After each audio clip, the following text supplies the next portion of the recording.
given that you have a position in France as well, I wondered if you could say something, making comparisons about what it is to be a public intellectual in the States, and whether you think there are increasing channels and modes of opportunity, or decreasing, or do you think that particular kind of individual will position him or herself in the future? Okay, well, it's true that I have a summer appointment in Switzerland, but that's okay. But I actually also, just this year, had a visiting professorship at Paris 7, which is Paris Diderot, University of Paris 7. And so I do spend some time over there.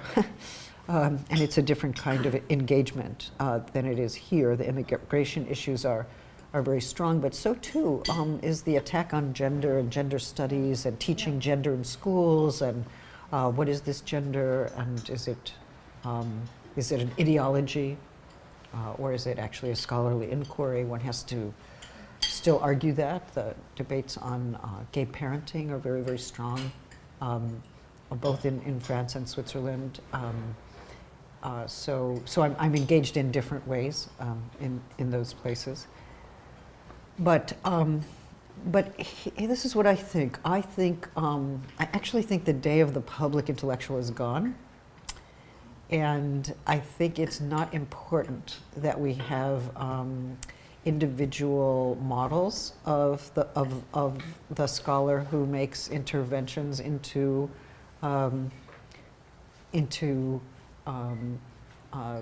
contemporary political debates.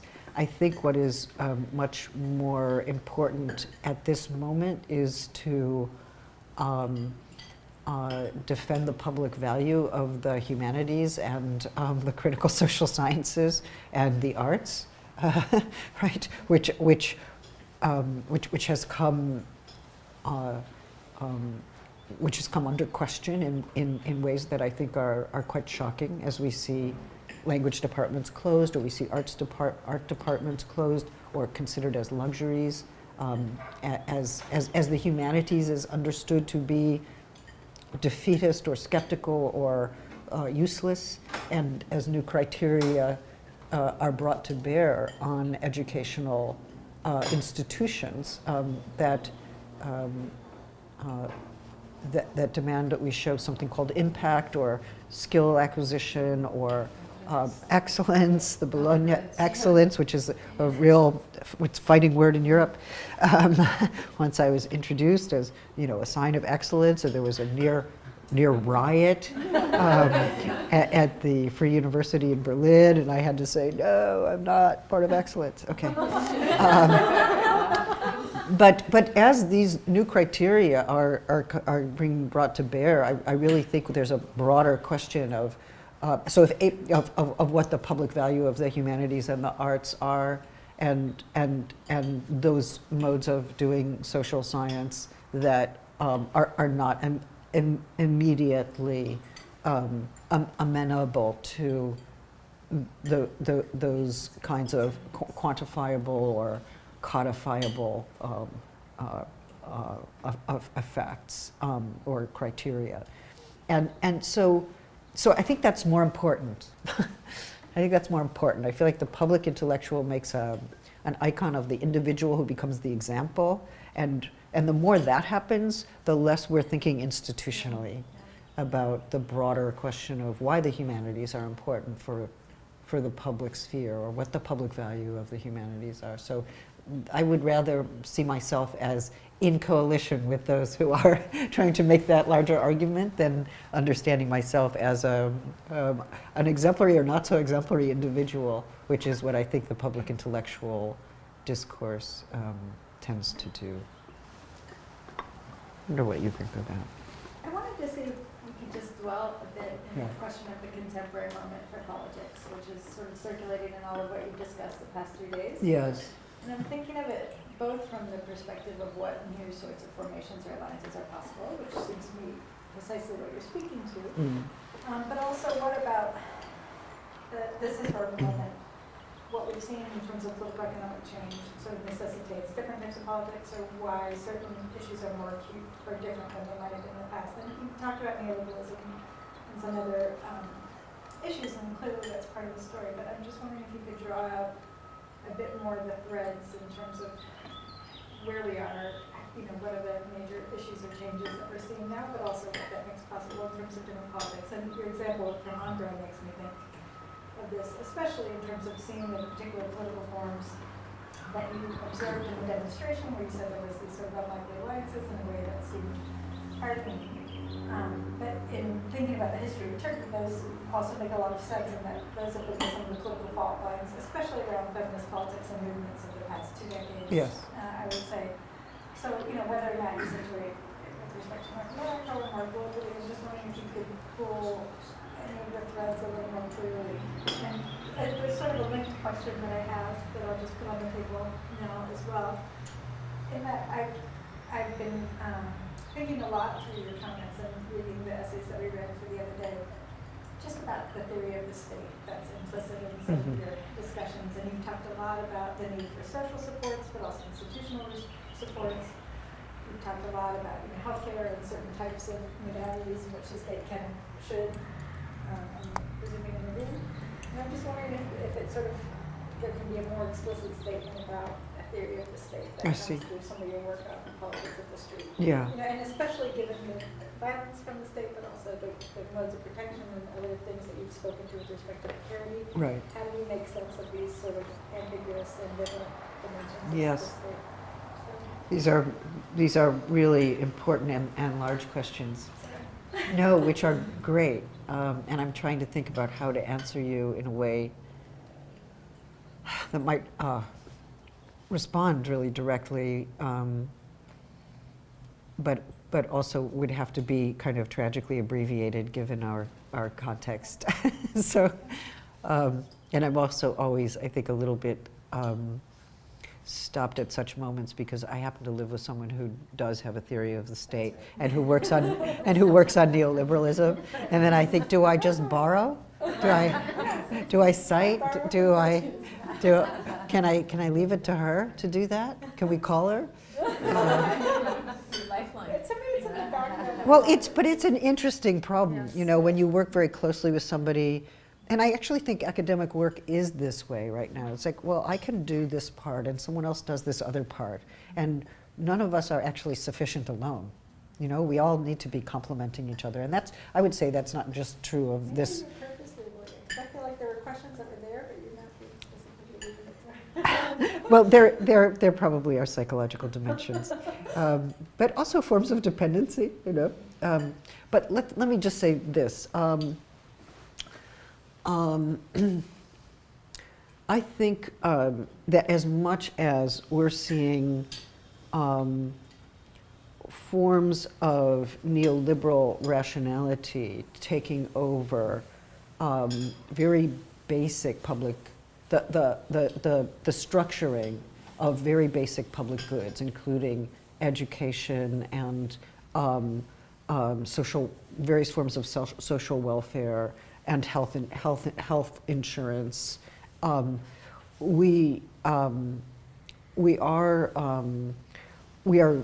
losing a sense of what the public good really is. We don't even know how to ask the question of what is a public good, or who are we as a people, and how are we in some very important ways obligated to protect and further the public goods that do exist. We don't have ways of thinking about that particular value within the neoliberal framework, because the neoliberal framework produces a set of metrics that either establish utility or establish efficiency or establish profitability or impact, or seek to produce what are finally economic modes of justification as political ones, right? So the separate political question of who we are and what do we value and what do we endeavor to preserve, and what conditions make for a common and livable life are difficult to pose within those not only prevailing metrics, but metrics that are increasing in power all the time. And it's why, I mean, the example I gave of the Tea Party, you know, when they claim that those who are without health insurance are morally at fault, they are assuming that it is up to the individual to maximize his or her chances at getting health care, right? That is what an individual is supposed to do, and that is what, and that is a certain neoliberal idea of what self-augmentation is, or what it means to live a life, or how it is to achieve value or maintain value. And we actually need, I think, a kind of critical, if not explicitly philosophical, reflection on how we are thinking about value, or what is the value of that metric? What is the limited value of that metric? What different forms does it take?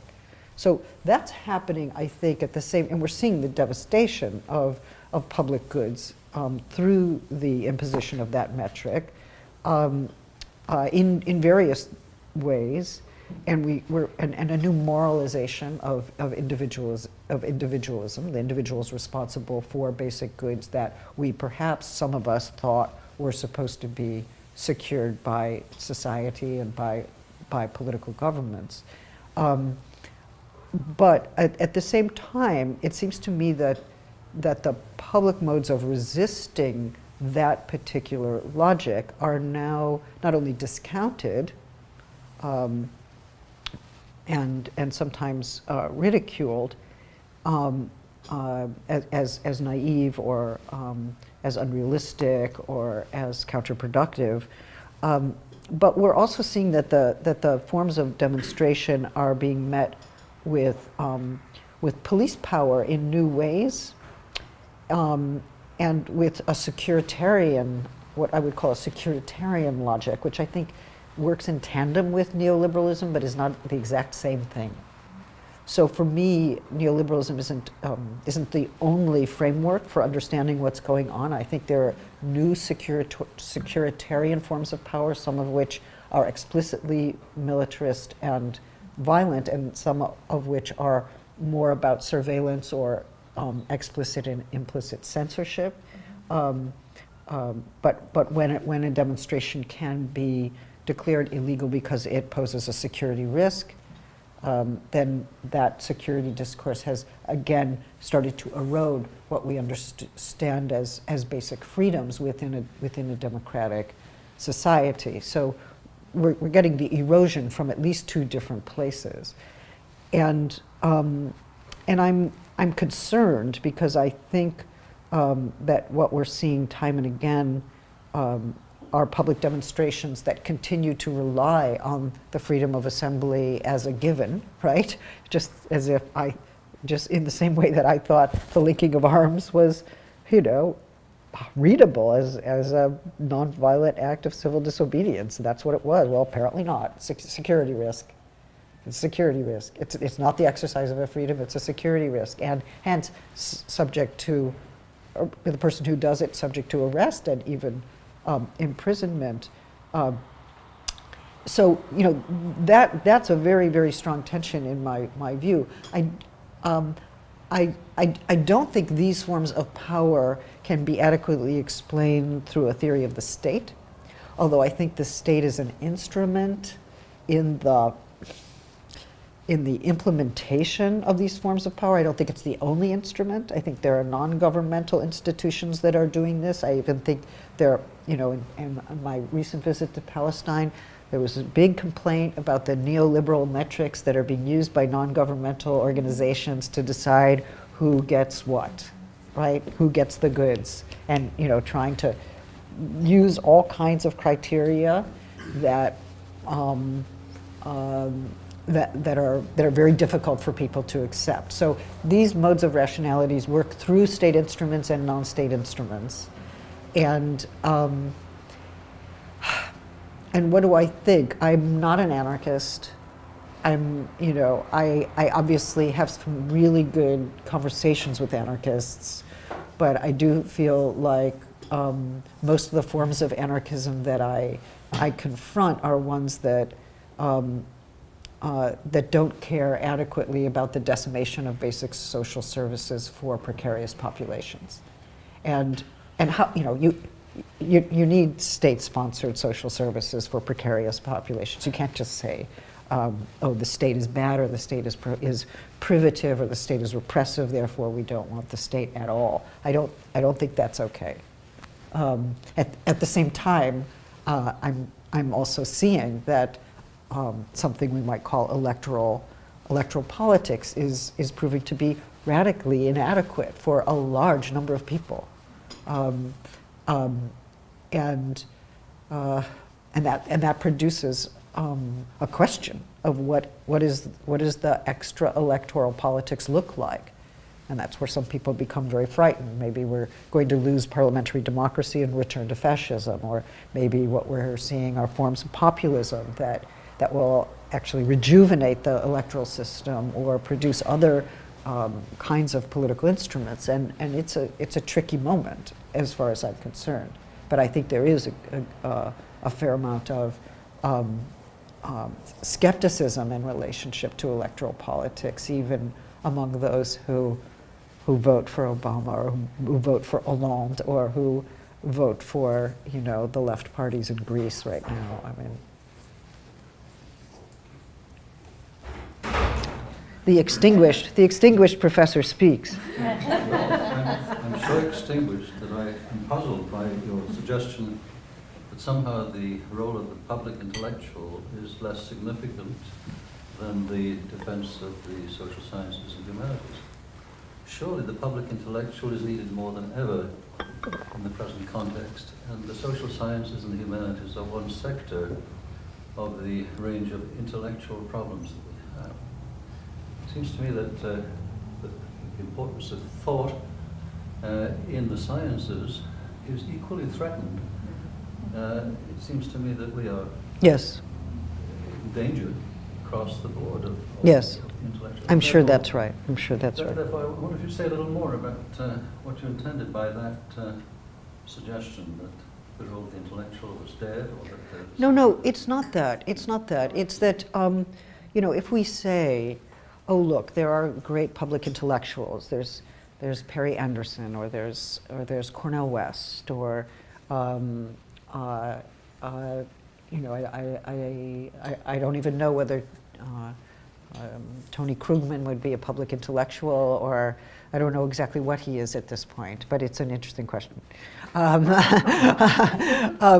let's say, yes, there are major public intellectuals who speak out and whose voice matters, right? My concern about that is that it subscribes to a form of individualism, or it makes those individuals exemplary or different from the rest, right? Oh, those intellectuals are the ones who are addressing public issues, but the rest of the folks in the humanities, social sciences, arts, or theoretical physics, or whatever it may be, they're not making a measurable impact on society, right?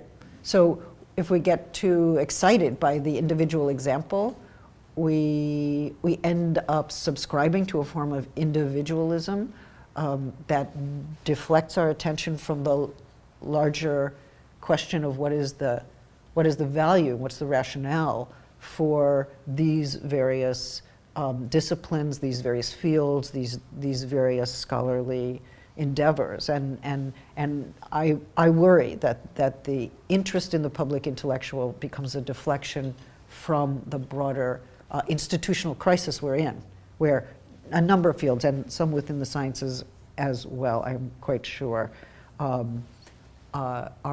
in crisis because they cannot show their value within the metric that is being now used to decide what is valuable and what is not.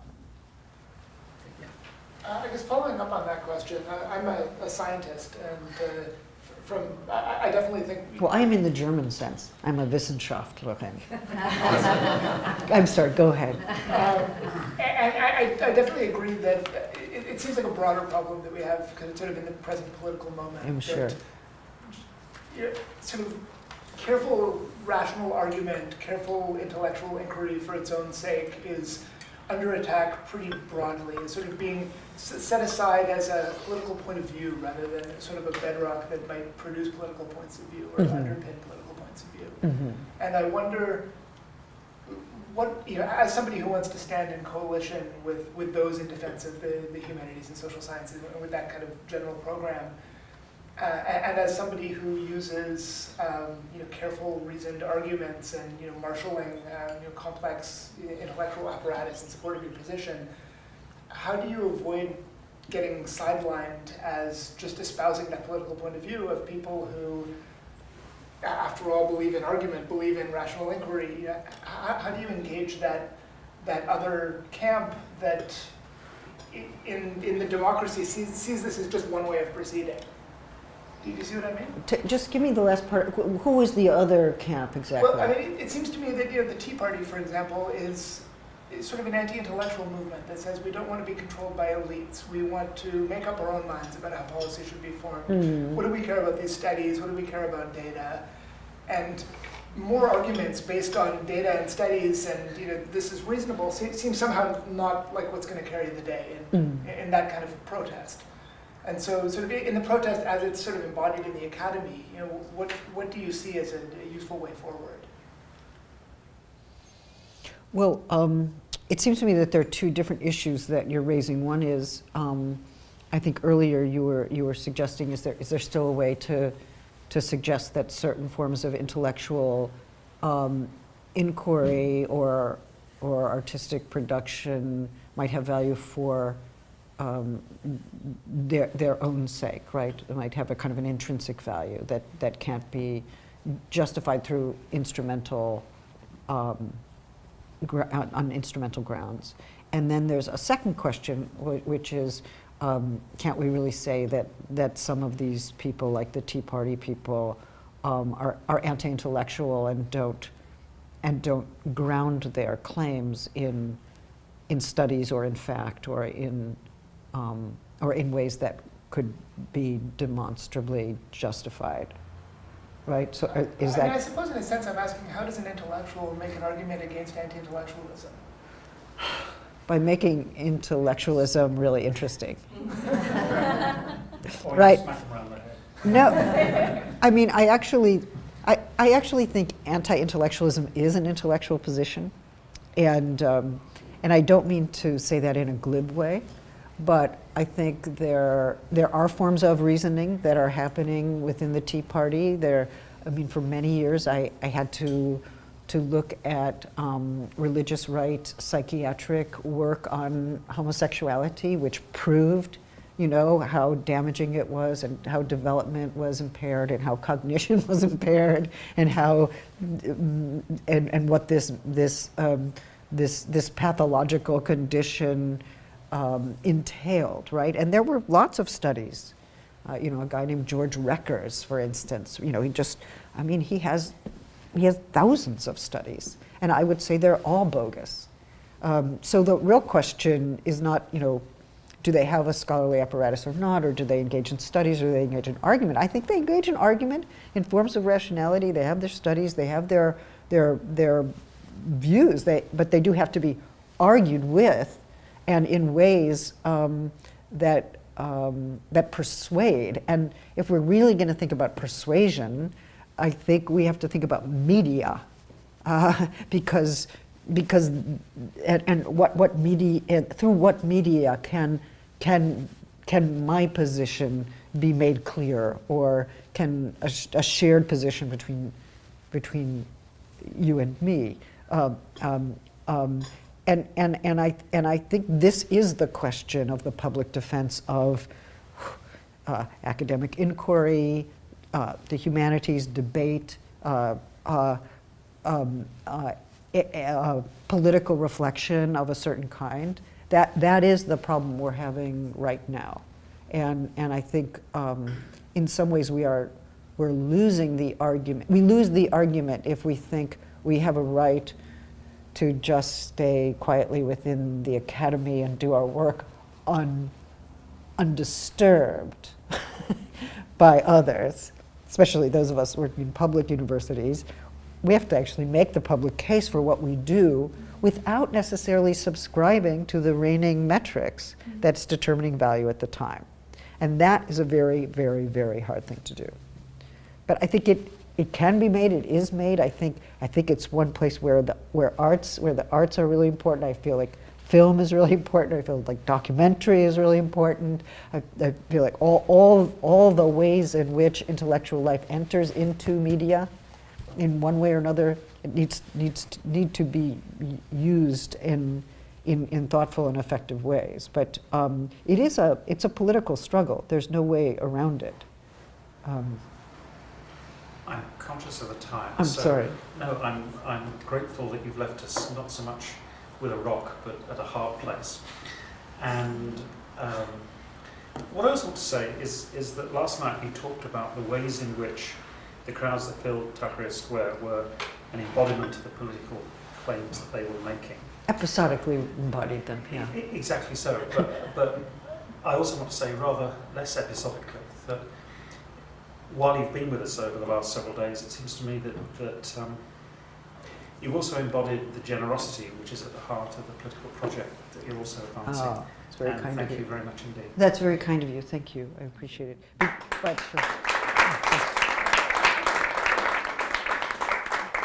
But I just have to say that if anyone has been generous here, it has certainly been the Peter Wall Institute, and I'm overwhelmed and moved by the generosity and the engagement, and I thank you enormously.